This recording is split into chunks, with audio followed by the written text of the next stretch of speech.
Everybody, and welcome in as Cricket presents the warm-up. Neil Beasley, and that is the professor, Matt Diggs. I can't believe it, Diggsy. We're already in the playoffs, round one. How did that happen so quick? We fell back. We lost our hour. It's dark now, and now all of a sudden we got football under the lights. It's the true greatest time of the year for the next 6 weeks. We will find out. That's what I love about Texas high school football is we don't do by rankings or what computer polls say. You got to win 6 to get to AT&T and hold up the trophy. That's amazing. All right, well, let's start with the lineup. 3 games that you need to know about this week, and we've got some good ones. And, first round, sometimes you can get some really lopsided games.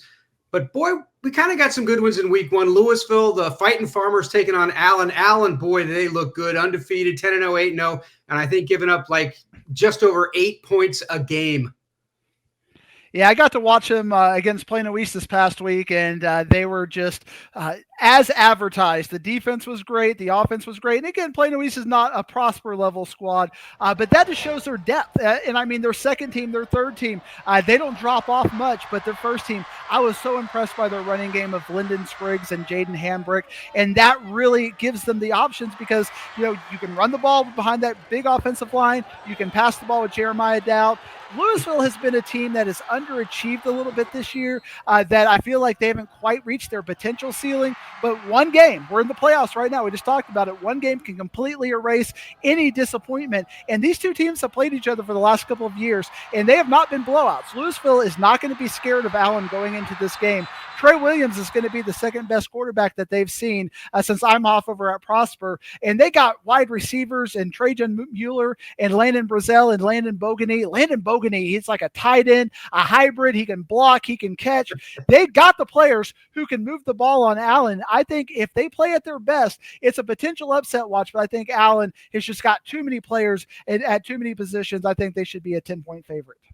All right, in 5A2, the Yotes of Anna, they're always good year in and year out. Are again this year, 8-2, 6-2. Mansfield Timberview, the Wolves, 7-3, 6-2. Another good first-round matchup.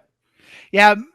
In kind of digging into this, I've been a little bit troubled by Mansfield Timberview. It looks like that they've got a 2-quarterback system going on. And one of my pet peeves is I think if you got 2 quarterbacks, you got no quarterbacks. And Anna's got 1 quarterback, and he is amazing, Zyondre Williams. But I think a problem with Anna is the running game hasn't been as good as it was last year.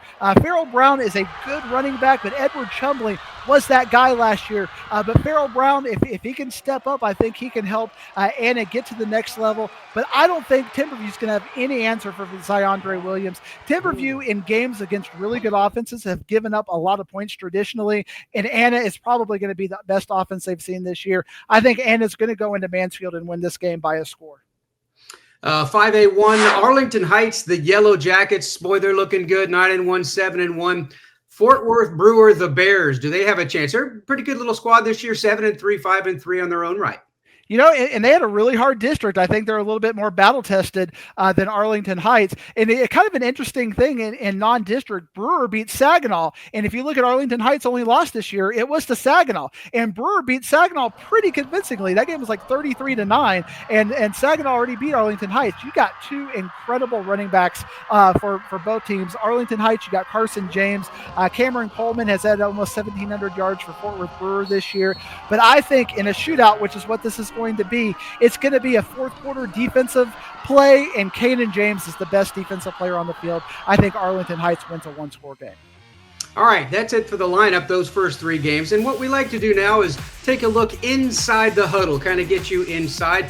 Our Ward Fasol does that in our Media Day segment, today talking with Jesuit head coach Brandon Hickman. The warm-up is presented by Cricket. Smile, you're on Cricket. Cricket has jaw-dropping new unlimited plans. Whoa! Your favorite burger whenever you want it. Whataburger is open 24/7, just like you like it. Parker University. Check out our bachelor's degree in strength and human performance today.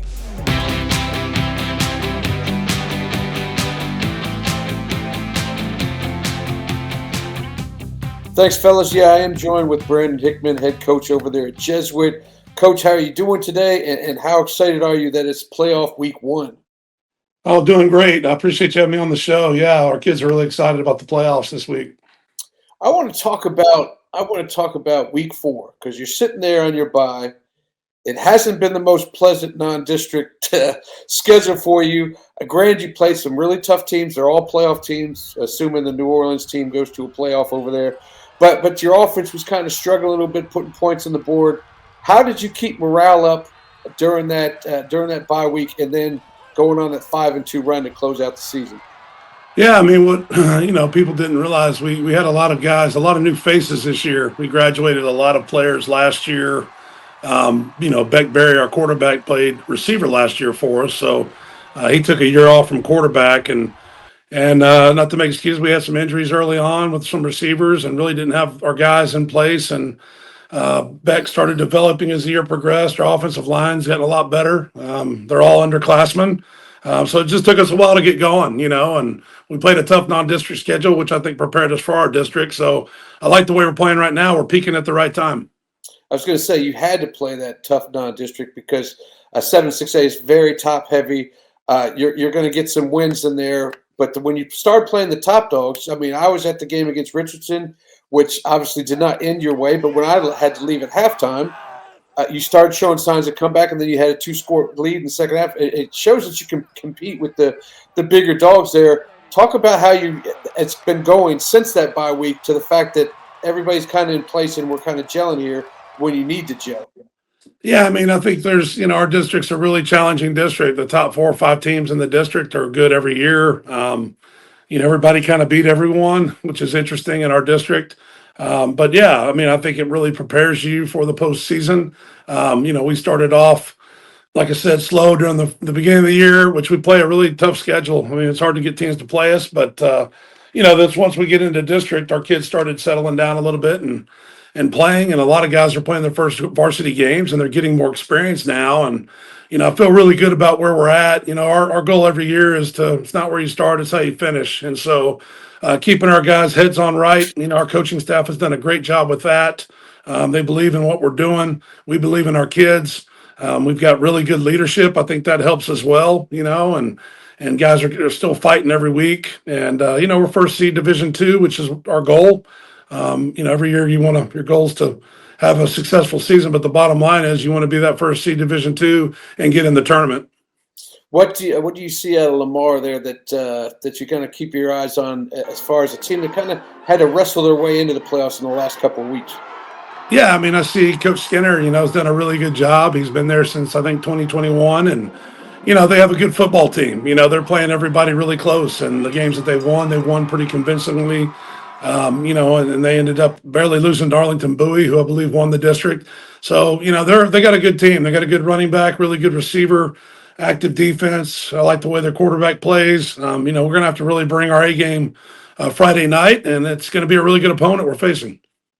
Well, it's the second season. You still get one last home game before we start going to neutral sites. I'm excited about seeing the crowd that comes out to Ranger Stadium and sees you guys taking on those Vikings. Appreciate you joining me, Coach. Thanks for having us. We hope to see everybody Friday night out at Jesuit Ranger Stadium and for a good ball game. Thank you. No problem. The warm-up is presented by Cricket. Smile, you're on Cricket. Cricket has jaw-dropping new unlimited plans. The #1 selling compact tractor in Texas. For details, visit gokubota.com. Kubota, because you can. Discover what happens when rugged capability meets true performance. Kia, movement that inspires. Coach Ward, thank you very much. Time now for the agenda. 3 more games in round 1 of the playoffs that we want to talk about. And we'll start with Rockwall Heath, the Hawks in 6A going up against Wylie East, the Raiders. This should be a good one. The Raiders are undefeated, and I think we all know how good, Heath and that whole district is. And boy, you got to be battle-tested coming out of that district. I feel like a broken record when I've been talking about this with you and on our podcast. It is the health of Prosper Neal. That's the big X factor. He got hurt again against Forney. What happened in that game? They lost by 2 touchdowns. And that's not to take anything away from Forney.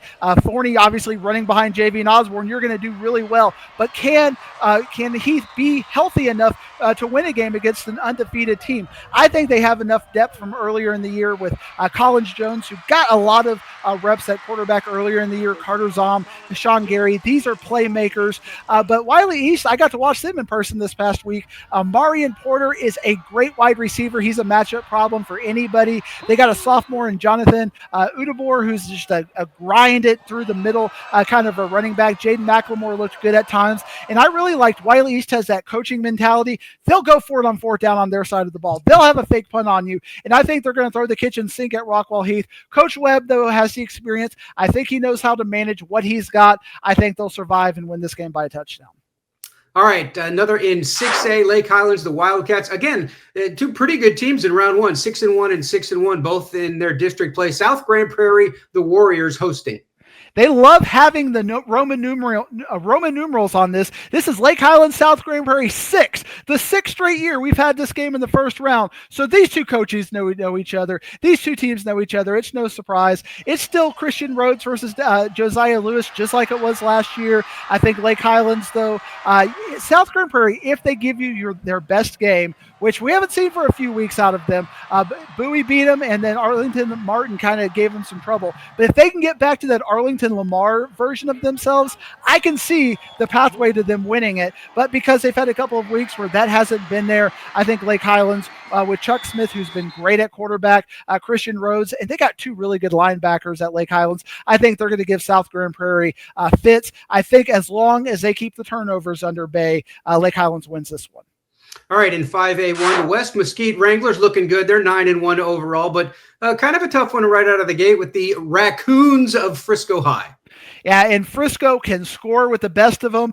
They won a win or go home game against McKinney North last week, 48-45. They're very comfortable in the shootouts, and they have to be because West Mesquite has Damarian Robinson and Kamari Carter. They got Richard Clark. They got an inexperienced quarterback in Jalen Dawson, but he makes big plays at the right time. And all he's got to do is make sure he hands it off and manages the game well. And their coaches put them in a really good spot to do that. The defense for West Mesquite is a game-changing turnover-forcing machine. I think West Mesquite will win a shootout, but win by 2 scores. Well, it's sweater weather time in Texas, and that means Texas high school playoffs. We are underway this week. Professor, enjoy your games. Everybody out there, enjoy your games that you go to. And come on back right here each and every week as Cricket presents the warm-up. Thank you, Professor. We will see you again next week, and we leave you today with Professor Diggs' DFW area rankings. We'll see you next week.